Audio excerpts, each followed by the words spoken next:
Para lo cual os planteo un experimento comparativo en el que vamos a simular dos escenarios. En la siguiente slide vemos las hipótesis del primer escenario, que es una encuesta tradicional determinista de los hogares sobre una población de referencia de 1 millón de habitantes. En los estudios tradicionales, la muestra real captada es minúscula. Asumamos que la muestra es, no sé, un 0,25 o un 0,5% del total de la población. Seamos generosos y vamos a suponer que sea un 0,5% de la población. Esto significa que para una población de 1 millón de habitantes se podrían realizar en torno a unas 2.500 encuestas para recoger la movilidad de aproximadamente unas 5.000 personas, entendiendo que hay unas 2 personas por hogar.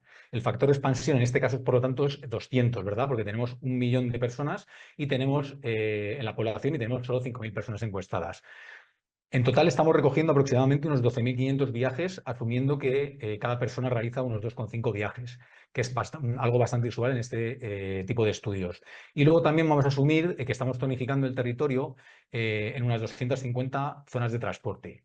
Entonces, en principio, uno podría decir, parecen suficientes encuestas, ¿no? 12.500 viajes entre 250 zonas, pero ¿qué ocurre realmente cuando distribuimos 12.500 viajes entre 62.500 pares o de posibles en una matriz?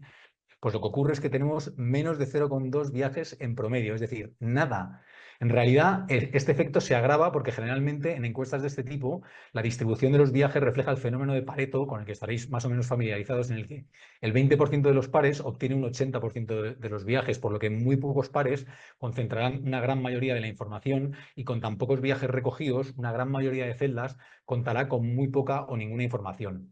Lo que vamos a ver en la siguiente slide es una simulación de la distribución secuencial aleatoria de estos 12.500 viajes en una matriz de calor 250 por 250 que sigue una distribución de Pareto 80-20.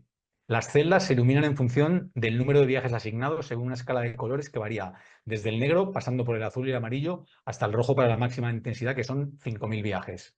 En este caso hay unas 80 celdas sin información, un error promedio ponderado del 40%. Es decir, estamos extrapolando una matriz a ciegas, de la cual no tenemos ningún tipo de información en el 80% de los casos y tenemos un 40% de error en el resto. O sea, es un desastre, ¿no? Y en la siguiente slide vamos a ver un poco la comparación con el escenario más probabilista de Kido Dynamics, ¿no? Es una simulación equivalente, tenemos una población de 1 millón de habitantes y en las geografías de Latinoamérica en las que estamos operando estamos observando aproximadamente entre el 30 y el 70% de los terminales. Para este ejercicio vamos a asumir únicamente un 40%. Entonces estamos viendo a unas 400.000 personas y realizando unos 3 viajes en promedio, que es más o menos lo que nosotros solemos observar cuando hacemos estudios de este tipo, ¿no? En total son 1.200.000 viajes y por lo tanto tenemos un factor de expansión que es 2,5. Es decir, tenemos una población de 1 millón y estamos viendo unas 400.000 personas, ¿no? Para que hagáis un poco la comparativa entre el factor de expansión que veíamos antes de los 200 y el 2,5 que estamos viendo ahora. Ahora tenemos un promedio por par OD mucho más razonable, ¿no? Que son 16 viajes más o menos, y os preguntaréis qué ocurre cuando distribuimos 1,2 millones de viajes entre 62.500 pares posibles según esta misma distribución. Lo vemos en la siguiente slide. Como podemos ver, ahora en esta misma matriz vamos a ver que se ilumina con muchísima intensidad, ¿no? Es una matriz que cuenta con muy pocos pares sin información, en torno a aproximadamente entre el 20 y el 10%, pero sin embargo, debido al tamaño masivo de la muestra, podríamos decir con bastantes garantías que estos pares van a tener muy poca relevancia, ¿no? Porque ya con una muestra tan elevada sería difícil, ¿no? A no ser que estuviese muy sesgada, que esas celdas realmente fueran significativas. El error promedio ponderado en este caso es del 7%, que es, o sea, estamos dividiendo el error aproximadamente por 6, ¿no? Y a mí esta imagen me parece una preciosidad. No sé si sois aficionados a la astronomía. A mí esta imagen me recuerda a una cosa que se llama la radiación de fondo cósmica de microondas, que es un poco friki, pero que vamos a ver en la siguiente slide. Esto es. A mí me parece que podría ser incluso el logo de Kido, o parte del logo de Kido Dynamics en algún momento. ¿Qué me decís? Y ya por último, en el siguiente slide, vemos una comparativa entre ambos escenarios. Me callo para que disfrutemos de este momento.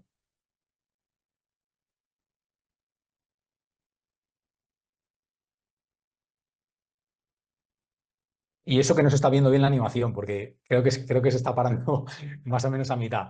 Pero cuando veáis los materiales, veréis que no hay color, ¿no? Entonces, todo esto que hemos visto es antes de expandir los valores a la población. Recordamos que teníamos un factor de expansión de 200 en el escenario tradicional y de 2,5 en el escenario de Kido Dynamics. Si aplicamos lo que nosotros llamamos el factor de expansión de errores a un 40% de error en una matriz de la cual no tenemos información en un 80% de los casos, ¿qué tenemos?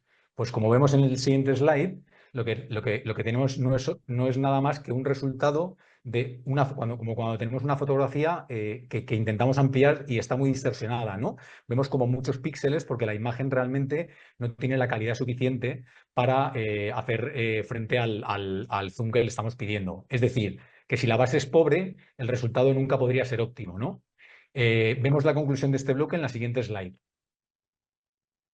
El tamaño importa y la tecnología también, ¿no? Al final no es lo mismo pescar con una caña que pescar con una red, ¿no? Bueno, un poco en la línea de lo que decía Alberto antes, ¿no? Todavía estamos usando como medios muy anticuados.